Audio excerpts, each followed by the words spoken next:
You ladies and gentlemen ready? I'm sorry, we're 4 minutes late. I finished my rain dance and it was running a little bit long, but it did work. Isn't that amazing? I'll try. All right.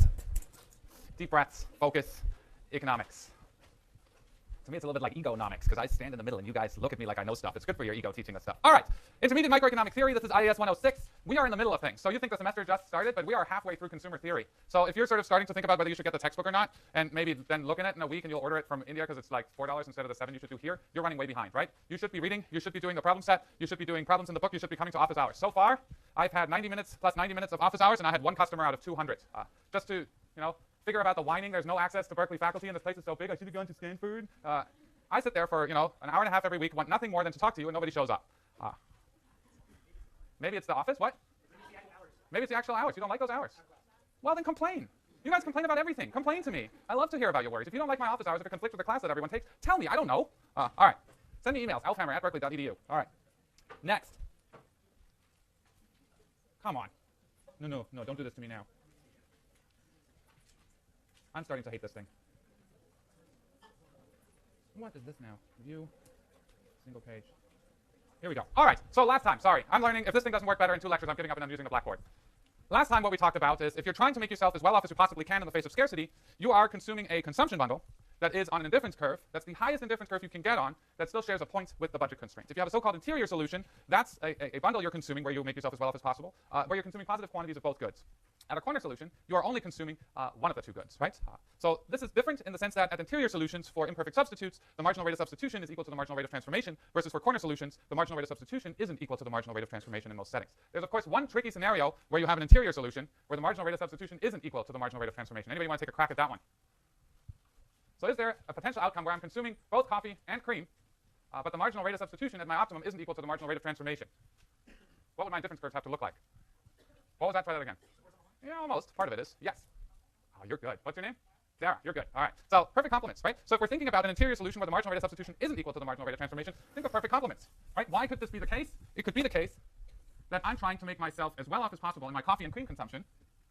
If this is my budget constraint and this is the highest indifference curve I can get on, my optimal coffee number of cups of coffee is C star. My number of creamers to go with that coffee is CR star right here.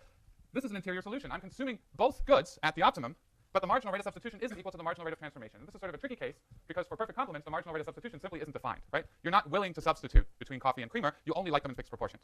So this is sort of a question I like to ask on exams sometimes. At interior solutions, is the marginal rate of substitution always equal to the marginal rate of transformation? The answer is not necessarily, right? If the goods are perfect complements, then that's not true. If the goods are imperfect substitutes, that statement is true. All right? So just a little check of our intuition. Then we looked at, well, we always say the world stays constant, ceteris paribus.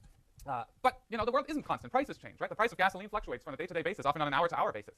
Our incomes change. We open our mail, and there's a $20 bill in there. So what does this do to our representation of scarcity? Well, we showed if income goes up, your budget constraint shifts out parallel, and your marginal rate of transformation stays constant. Versus if a price changes, so if the price of Hershey's increases, your budget constraint rotates in, and the marginal rate of transformation changes. So we use this last concept to derive demand. And this is really important, so I'm going to do it one more time, just so you can see it again, and then we're going to move on to maybe the most complicated concept we will cover in this entire class. Fiona is smiling her evil GSI smile right now. Income and substitution effect. I'm not looking forward to my next section. All right? You shouldn't. So today, thank you for coming through the rain, but today's going to pay off. Today is a tough lecture. All right. Here we go. So let's do what we did last time. Let's just quickly derive demand one more time.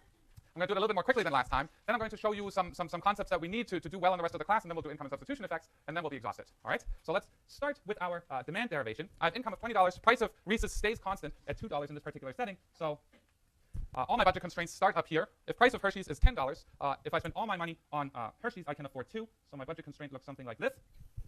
If the price of Hershey's now decreases, if the price of Hershey's decreases to $5, right? They go on sale, 50% off. So now $5. If I have $20, I can afford 4. If I spend all my money on Hershey's. So the new budget constraint looks like that. It rotates out, right? Nice little rotation outward. And now if the price drops again to $2 a bag, I can, of course, afford 10 bags of Hershey's.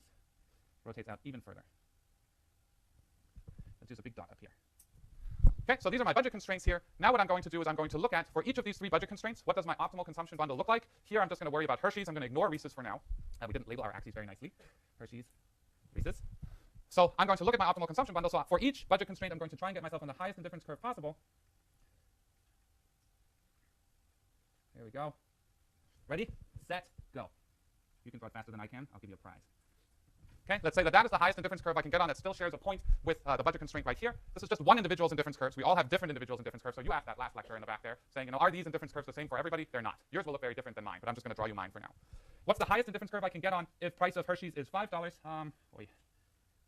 do That's not nice, but close enough. Okay, looks something like that. And if the price of Hershey's is $10, the highest indifference curve I can get on looks something like that.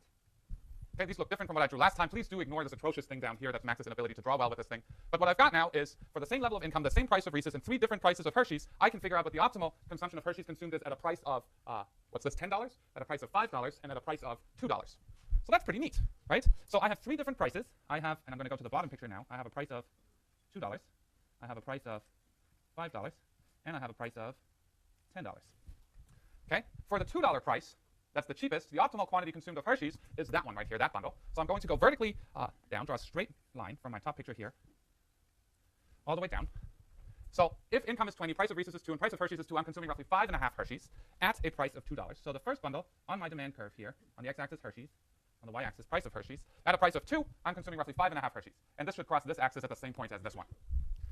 So if the price is 5, then we of course start up here. Looks to me like at a price of 5, I'm consuming roughly 2.6 Hershey's.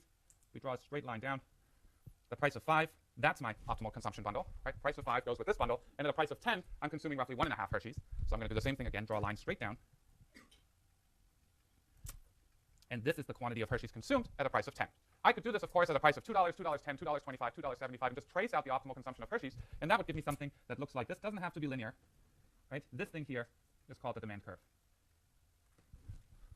So that's where we ended last time. You should be able to do this, right? If you have different preferences from me, does this mean you'll probably consume different bundles of Hershey's and Reese's at the same price and price combinations and level of income here?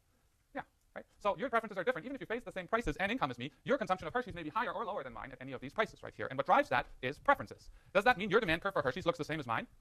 It probably doesn't. Unless we're the same, right? You and I, we feel the same about Hershey's and Reese's. There's a chance that we have the same demand curve, but chances are your demand curve for Hershey's looks very different from mine because your preferences are different. So at the same price of Hershey's of $10 here, maybe you want slightly more Hershey's or slightly fewer Hershey's than I do. At a price of $5 for Hershey's, maybe you want slightly more or slightly fewer than me, and the same thing at 2, and that will determine what your demand curve looks like. So what drives the shape of your demand curve?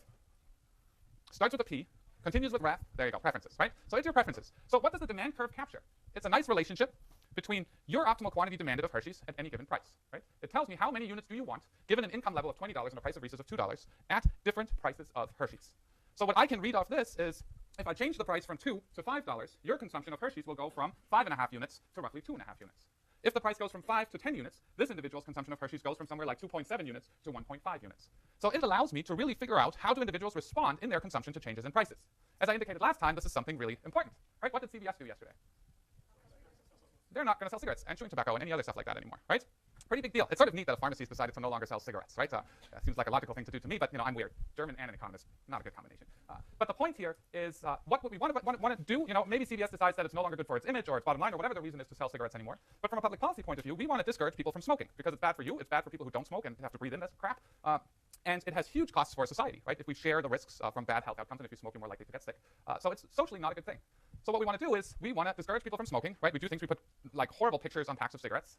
We raise prices of cigarettes by taxing them and discourage consumption. Right? One thing you'd want to know, and we'll study taxes in great detail, is if we raise the price per pack by $5, how many fewer packs will people, maybe in different income groups or different areas of the country, smoke less of? Right? How many fewer packs will people smoke if the price of cigarettes goes up by $5, for example? That depends on the shape of their demand curve.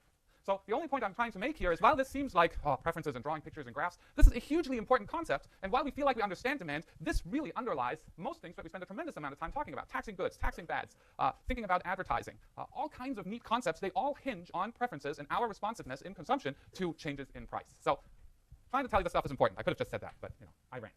Okay, so Max, what you did is pretty neat. Yeah, this is right. Sorry, I thought I had already screwed up, but I didn't. You showed me a change in price, okay, and how that impacts consumption. I'd also like to see what happens if I have a change in income, but prices stay constant, right? Does this also give me a demand curve? It doesn't, right, because the demand curve holds income constant. It gives you points on different demand curves, but if you change income, your demand curve actually shifts around, and we will practice that in a little while. But what I want to show you is that this actually traces out something similar to a demand curve, something called an Engel curve, which is German for angel, but named after a very, very famous economist who figured this out, which tells us something about how people's consumption of a good responds to increases in income. Why would we want to know about that? Do we want to know how people's consumption of McDonald's meals changes as their incomes go up? We do want to know that, and McDonald's certainly wants to know that, right? Do we want to know what happens to calorie intake in developing countries as incomes rise? We do, right? Turns out we just had somebody here, we're hiring a development economist from Harvard, really, really smart woman, who tries to figure out whether people are calorie constrained, and giving them more calories increases their productivity. So she has this randomized control trial where she feeds a bunch of rickshaw drivers, where was it? Chennai, there we go, Chennai. I've seen so many of these papers now. It's in Chennai. She feeds a bunch of rickshaw drivers potato chips and then basically increases their caloric intake during the day and figures out if they work more. And it turns out they do. Right? There's a much bigger problem here is also that in certain areas of the country, people's income go up, they're calorie constrained, and incomes go up, and they tend to be calorie constrained even as their incomes go up. Because what do? They increase what? What do you do? You have two choices. You can either consume more, low quality rice, which is a good source of calories and really cheap, or what can you do? Buy meat, vegetables, and things that are much more expensive. So people substitute towards higher quality food, but don't necessarily increase the calories they consume and remain calorie constrained, right? So there's a really, this is something that in 2014, I thought social scientists should have understood by now. Turns out we haven't understood this fundamental question very well at all. So hence, let's talk a little bit about angle curves for a second here. So what if your income increases, right? I always use this sort of boring example of your grandma sending money and you spend it on 2 types of chocolate, but we could just as easily say, incomes increase in rural India. How does consumption of rice and clean water change as incomes rise? Same example, same picture, more important. So let's do that. Let's figure out what happens to the quantity of Hershey's demanded at 3 different income levels. Now we're changing income, not price of Hershey's. So what does this look like in our preference picture, okay? Stop saying okay, Max. So up here, I'm going to continue having Reese's. On this axis, I'm going to have Hershey's. In the bottom panel, I'm going to have Hershey's. And on the y-axis here, I'm going to have income instead of the price of Hershey's, right? If we go back to the demand curve, what you saw on the y-axis here was the price of Hershey's, but now I'm changing the label of that to income. So 3 different incomes, price of Reese's and price of Hershey's is in 2 of these scenarios. So let's start at a lot of money and work our way down towards little money. If I have $20, these 2 commodities cost $2 each. If I spend all my income on 1 commodity, I can afford 10 units of each. So the budget constraint looks something like this. Let's try this again. I now have a ruler, and it's not making me a more effective artist. Okay, this is my first budget constraint. This outer budget constraint is the one where income is $20. Now I'm going to cut income in half to $10. So if I spend all my money on Hershey's, I can afford 5. If I spend all my money on Reese's, I can also afford 5. So my budget constraint goes to the points 5, 5. It shifts in parallel. Does my marginal rate of transformation change? That's the question. No, right? It's the same. The slope of the thing is the same. It just shifts in parallel. Now, if income goes to $6, prices are 2, 2. I can afford, if I spend all my money on Reese's, 3 bags of Reese's. If I spend all my money on Hershey's, I can afford 3 bags of Hershey's. So my lowest income level budget constraint looks something like this. Okay, this is the 3rd budget constraint. So this $6 of income, $10 of income, $20 of income. Now I'm going to draw Max's indifference curves again. I would call one of you up here to draw your own preferences, but it would take forever, and I don't have faith in your ability to draw on this tablet, even though you would probably be much better at this than I am. So let's try this, okay? At the lowest level of income, my indifference curve looks like this. This is the highest indifference curve I can get on and still share a point with this lowest budget constraint. If I had $10, I would get on this indifference curve, right? So this is the highest indifference curve I can get on and still spend only $10. And if I had $20, the indifference curve I would be on looks like this. So my optimal consumption bundle at an income of 6 would be about 1.5 Reese's, 1.5 Hershey's. At an income of, what's the second one, $10, my consumption would roughly be 2.5 and 2.5. At a income of $20, I consume 5.5 units of Hershey's and about 4.5 of Reese's. Okay?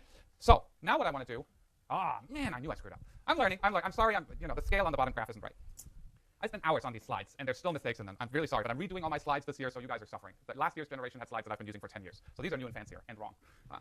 So what I want to plot here, just you can learn from my mistakes, right? I want to plot consumption of Hershey's against income levels. What's the highest income level I'm going to want to draw? Where does my Max's end? 10. Boo, Max, boo. Okay, so what I'm going to do is I'm going to say this here is 20, okay? The 5 here is my 10, and then the 3 here, that's my 6. So 9 is 18, and you can figure all these out. Just multiply the axis scale by 2, and accept my sincerest apologies. So at an income of $20, how many units of Hershey's am I consuming? Well, let's draw this, right? At an income of 20, this is the income level right here. I'm shaking, I'm nervous. Here we go. That's my income level. How many Hershey's am I consuming? I can just draw a straight line down from my optimal consumption bundle. All right, Max, here we go. That looks much better than last time. My optimal consumption bundle is roughly 5.5, right? Same number as here. At an income level of $10, so if I draw a horizontal line at $10, 10, Max, 10. Why do you hate me, tablet? Because I swore about Microsoft last lecture. Okay, so $10, I'm consuming at $10 about 2.5 units of Hershey's, so let's draw this line down here. And the last example is, of course, at $6 of income, I'm consuming roughly 1.5 units of Hershey's. I have a dot right here. So now what I'm mapping is combinations of income against optimal consumption of Hershey's. This is different from demand, where I plotted price of Hershey's against optimal consumption of Hershey's. So if I connect these dots, because I could, of course, do this for a continuous level of income, I get an upward sloping line. This upward sloping line is called an angle curve.